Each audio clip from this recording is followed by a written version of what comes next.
Hello everyone and welcome to the 60X Business Show. My name is Kitumaini and together with my guests, we will have different conversations about business, entrepreneurship and life. This is the show you've been waiting for. Stay tuned.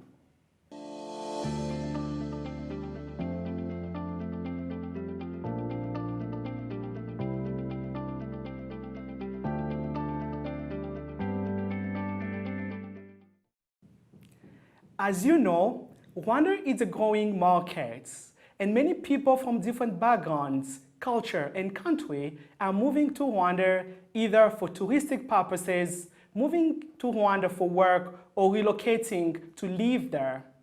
In today's conversation, my guest is a cultural intelligence expert.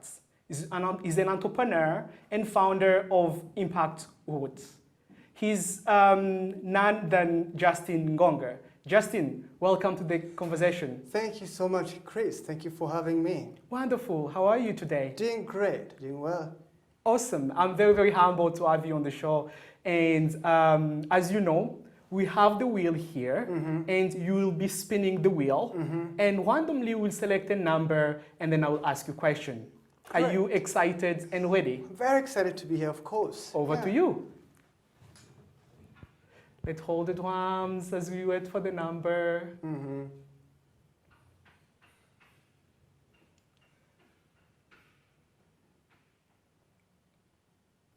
Excitement. Number 6. What's that?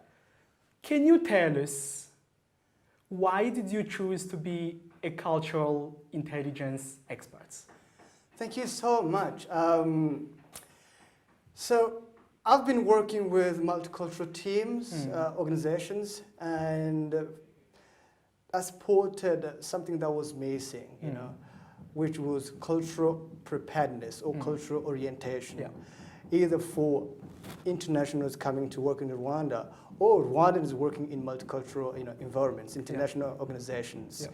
So that's where I kind of saw the problem, and then I started to solve that problem. And then I started with my first service, which is Rwanda Cultural Awareness Training. An amazing book. Yeah, and then it has a book. This book is sold in bookstores. And then I do a 2-hour training for internationals coming to live in Rwanda. And then give them a basic understanding of Rwanda cultural values, perception, mannerisms, and behaviors, to help them really be able to work with the Rwandans. And then from there, I kept on developing other programs. Wonderful. And how long it took you to write the Rwanda Cultural Awareness book? That's a really good question. So I've been collecting information since back 2013. I worked with the Peace Corps. I was the language and cross-culture facilitator, for their volunteers. So I had some content here and there, but it wasn't until 2019, in January, that I actually started putting together all the content. And then the book was ready back in 2019 in June.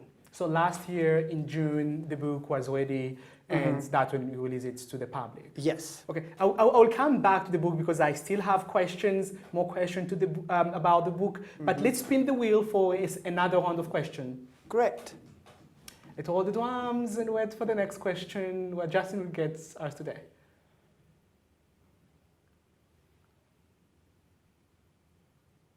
We got number 6 already. Let's spin another. Let's do another round. Can I stop it? No. Let the wheel breathe in, breathe out, breathe out. Number 13.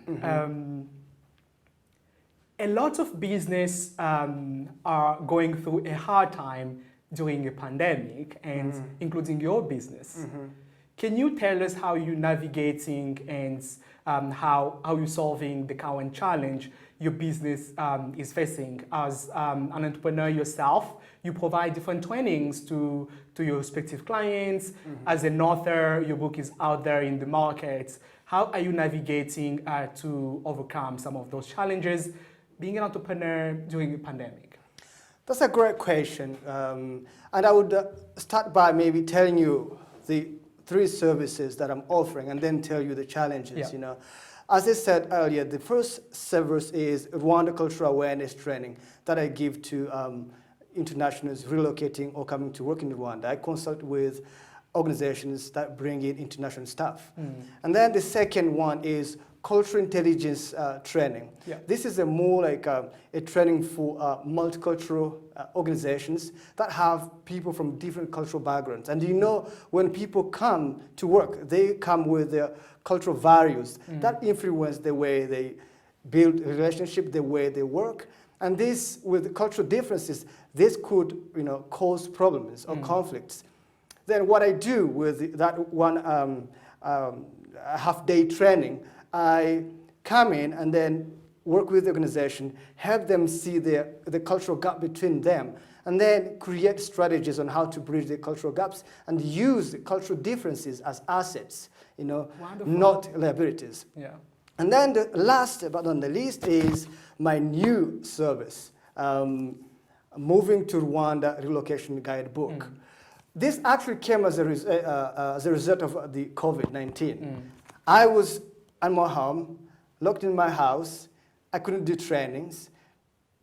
And I was like, but I had something in my mind that was, that people could, you know, have been asking me, hey, Justin, during my trainings, like, how do I pay for my electricity? How do I pay for my water bills?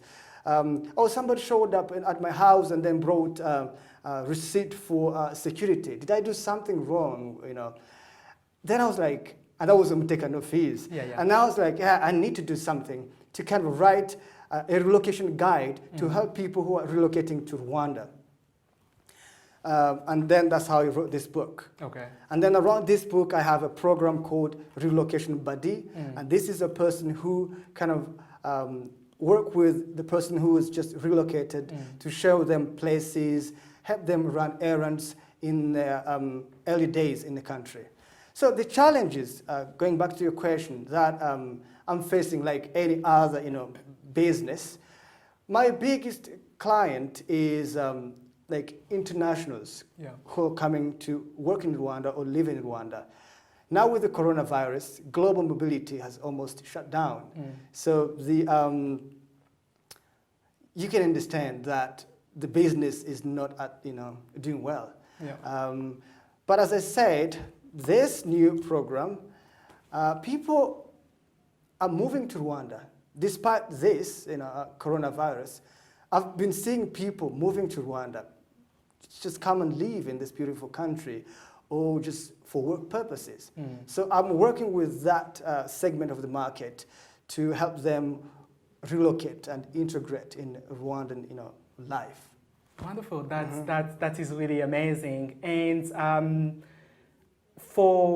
in Rwanda, we're seeing a lot of companies that are multicultural, where there is a mix of locals, foreigners, and I was reading when I was preparing for this conversation how in these days cultural intelligence as a skill, it's a must for many employees within like mixed cultural setup or environments. What do you think about that? Definitely. Unfortunately, is that you know, one of the problems like that people have, but they don't know they need, you know, they have that problem. It's a need that people have, but they don't know they kind of have that need. As you said, you know, businesses and you know, workplaces are becoming more and more culturally diverse. And as I said earlier, technology is bringing people together, but it's not bringing cultural values together. We still come with our cultural lens and cultural filters. We don't hear what people said. We hear what our filters, you know, tell us. Okay. We don't see what people show us. We see what our cultural lens show us. And of course, with all those, it could be a problem. So the answer is cultural intelligence training. Some organizations really understand that, you know, and I've been receiving requests to come and do training for them. but more others are not like yet there. Oh, wonderful. You know, it's like, you know, some organizations will hire and maybe try to maintain, but the aspect of developing the staff, people don't understand that at this point, I think. Yeah. As you've heard from Justin, cultural intelligence is a must-have skill, especially for companies that are becoming more and more diverse, where it's a mix of different employees from different backgrounds. It's very, very important to build that skill. And what Impact Hood does, they help and train different companies to uplift themselves, understanding all those aspects to help their company move forward. So let's spin the wheel for another round of questions. Great. And hold the drums and wait which number we'll get this time. That's number 10. You lead a company, you train a lot of executive, entry-level staff, senior management, and different other managers from different organizations. Yourself, you lead your company, you have a team of people. How would you define leadership? Excellent. As you know, that's the, you know, there will be thousands and thousands of definitions of leadership. But to me, leadership is the ability to inspire and influence people to follow your vision. That say, you have to have a vision and then inspire people and then influence them to follow that vision. Okay, the ability to influence, inspire other people to follow your vision. Okay, sound pretty amazing. I will not go much into the details because we've seen in this period of global crisis certain leaders that influence people in the wrong direction. Does that person is still a good leader, or because they have that ability to influence people, but not in a direction that can probably build or impact other people? You get what I mean? Yeah, I get what you mean, and definitely I define leadership, but we know there have been leaders who've been terrible, like who led to, like, you know, killing people, and you know, and they were leaders, so they lacked that kind of good direction, or like that like vision. You know, as you can't be a great leader if you don't have a great vision, and the vision has, of course, you know, has to like have good impact on the people. You know, so you're right.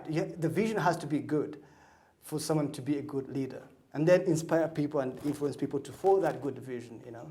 Wonderful. As you've heard what Justin summed up with, a good leader is someone who influences and inspires people to move in a certain direction, but the end goal and the impact is to either impact positively the people and do something that will bring results, either help the community, help the business move forward, help the company reach the sales target, help the company go to the next location of their growth. And but that, Chris, and I think I want to add, leadership, it has to be contextualized in the culture.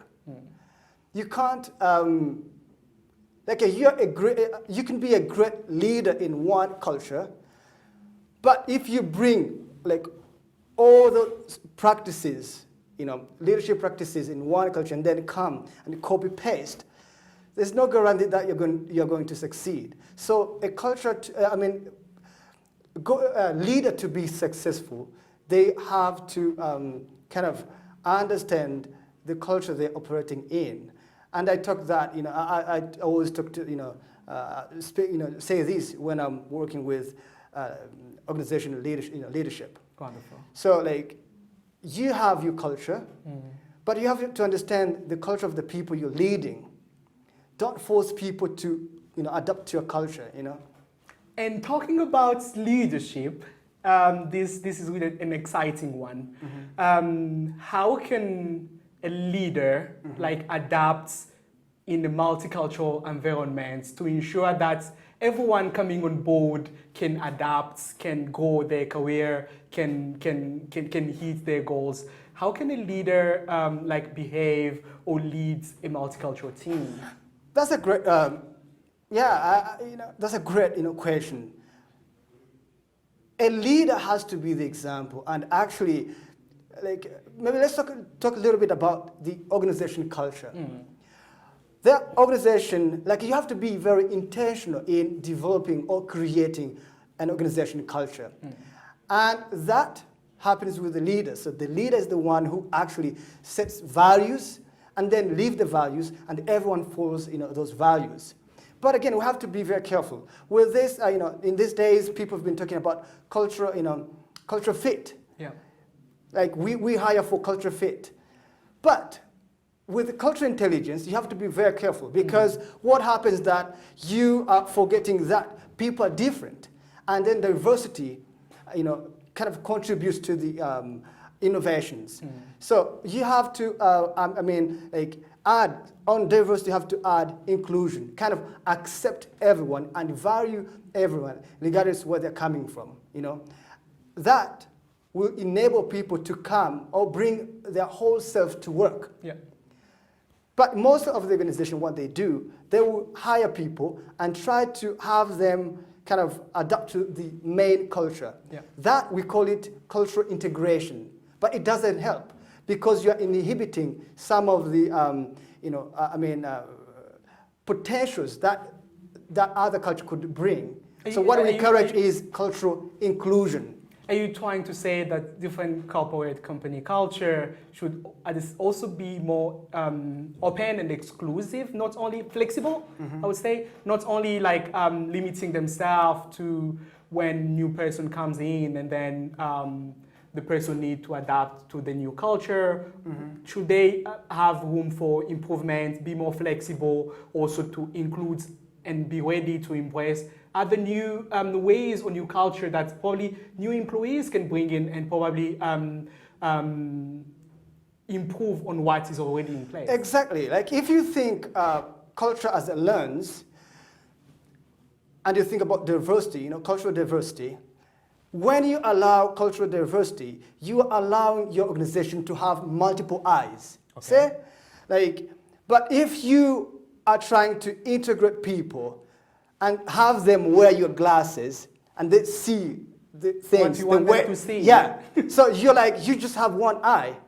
So by allowing cultural diversity and accepting people and using cultural differences in your benefit, then you have multiple eyes. Like, what you can't see with your cultural, lens, the other person that you've allowed to come as themselves, then they'll be able to see it using their cultural lens. Wonderful. That's really an amazing insight.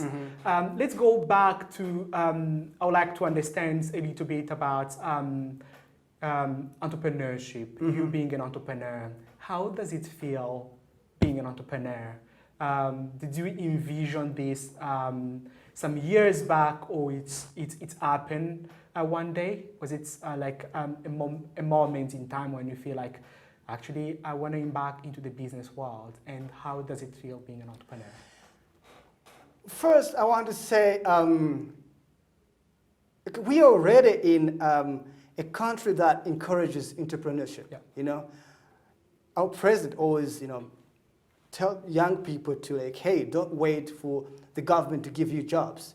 Like, from a younger age, we've been hearing this, kind of encouragement from the leadership. So, going back to your question, how does it feel? Really, I would say, like, every entrepreneur, at least at the starting point, you have multiple feelings. At one point, you're really excited when people are telling you, hey, you're doing a great job. Yeah. And you've concluded a deal. At that point, you're like, I can't believe something that I've thought, people are buying it. Yeah. You have that gratification. But there are other moments when coronavirus hit and there was no business for 7 months. You're just at home, just facing the walls. you can understand the, the frustration, like sometimes you're like, I want to give up. Yeah. Go find a job, Okay, wonderful. How does culture, in Rwanda, there are lots, the governments encourage the foreign investments, and we're seeing a lot of external investments within the Rwandan markets, and there is a lot of diverse teams. And how does culture play a big role in a workplace from a Rwandan context, according to you? That's a really great question, and I can't, find enough words to tell you, how culture, is important in a workplace, Let's even think, I would just give you a very simple example, like the first impression, like a young, entry-level person is going for an interview, and then they're doing an interview and they can't do eye contact. They do a handshake, they're doing this weak handshake. The handshake, just that simple thing, is an indication that for some cultures that you are not confident. And if you can't do eye contact, then how can you do the sales? How can you represent the organization? And think about the way people communicate. Some cultures are very indirect. And actually for Rwandans, we are indirect, and we believe that the more you're indirect and you start a message, the more you're believed to be a good communicator. Think about Gusaba. Like a good person who does the Gusaba, the moderator is the person who speaks and you can't understand where they're going. So that's a perfect guy. He is a good communicator. And it happens in the day-to-day life. Like if I borrow you money and I want to get my money back, I want to borrow your money, I'll be like, hey, do you probably have some things that, utkatunu? And then you understand, but I'm not direct. But to other cultures who are direct, they'll be like, what is it that you're saying? Please go to the point. So, and this, with ineffective communication, you become dysfunctional as an organization. So you need to be able to communicate your vision, your strategies, your goals, and have a harmonized team. But with poor communication, or at least not poor communication, but with ineffective communication, you can't go anywhere. And we communicate through our culture. Wonderful. As we heard from Justin, it's so imperative and it's so important. Culture, understanding of culture, play a big role in the workplace from a Rwandan context. Like simple things like eye contact when you're in a job interview, having a firm handshake when you're closing a deal. It's those things they're very, very important. Expressing your ideas clearly and very, very going straight to the point for what you want, what you are asking for, so that the other person probably can understand you. It's very, very important, and it's play a big role. For some people joining us now, Justin, he's an entrepreneur. He's the founder of Impact Roots, and he's also an author of Rwanda Cultural Awareness. And talking about author, that leads me to my next question. Why did you decide to be an author? Why did you decide to write your book?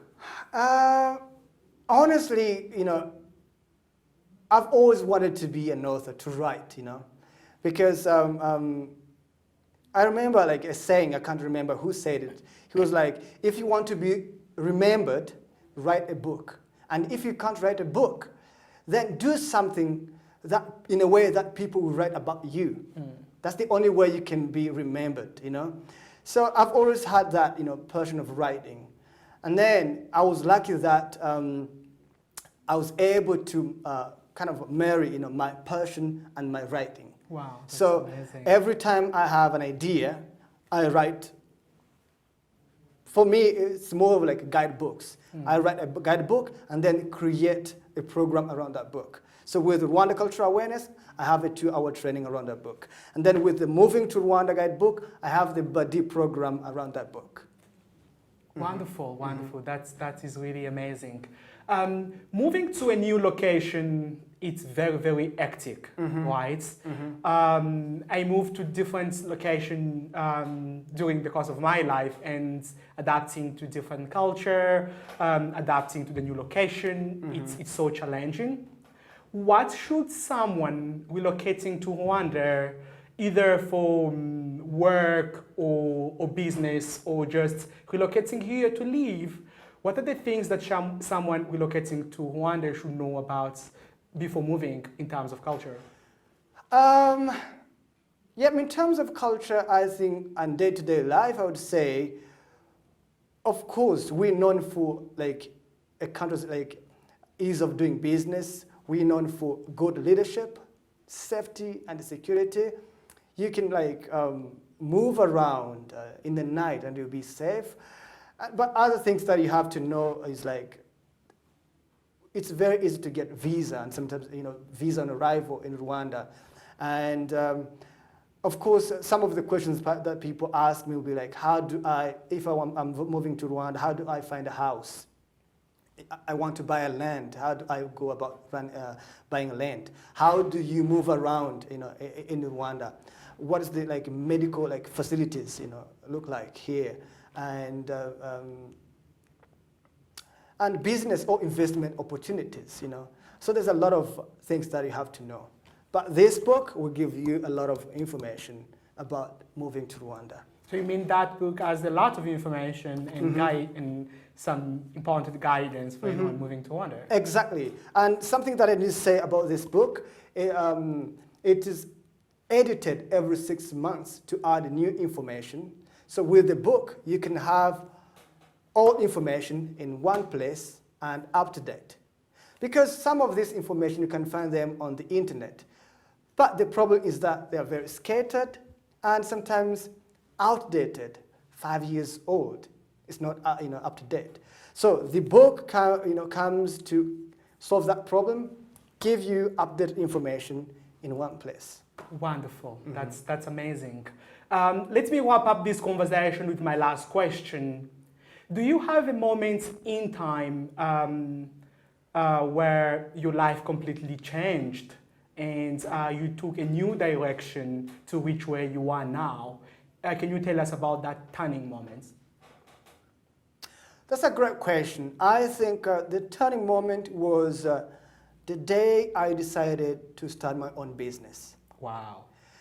Like, I've never thought that I would start my own business and kind of be self-employed, have a vision, like wake up every day with like, the pressure from within, not from the outside, the pressure from within that I have to do something.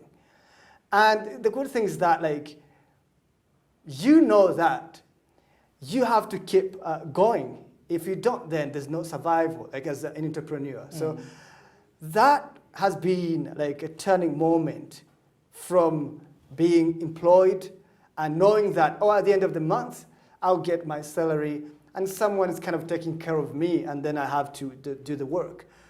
But with my business, I know for me to be able to put food on the plate for my children, I have to work. And not only that, I've also started thinking about the legacy that I'm leaving behind. I'm also thinking about the contribution I'm making to my country that I love. I'm a proud Rwandan, but it makes me even prouder when I know I'm the person doing this, and I have these 2 books, which will help people moving to Rwanda kind of stay longer because they understand life and they enjoy it here. Wonderful. For some viewers, as you heard from Justin, the turning moment in his life was the time he started his business. And he's very, very happy with the journey he embarked on a few years back, with the legacy that he's going to leave behind. He has now 2 amazing books that you can find. One, it's a free guide tool that you can find online, and another one you can find it at Ikirezi Library. So we are coming to the end of this conversation, and my guest was Justin Gonga, who who is an author of the Cultural Awareness book, and he's also an entrepreneur. On top of that, he's a cultural intelligence expert. Thanks a lot for making it. Thank you so much, Chris. It was a pleasure being here, and thank you so much. Wonderful. Yeah. The conversation continue on social media using the hashtag 60xbusiness. Remember to tag me. My handle it's at Kitumaini. Till next time, guys. Take care. Wear your mask, and I see you down the road. Mm-hmm.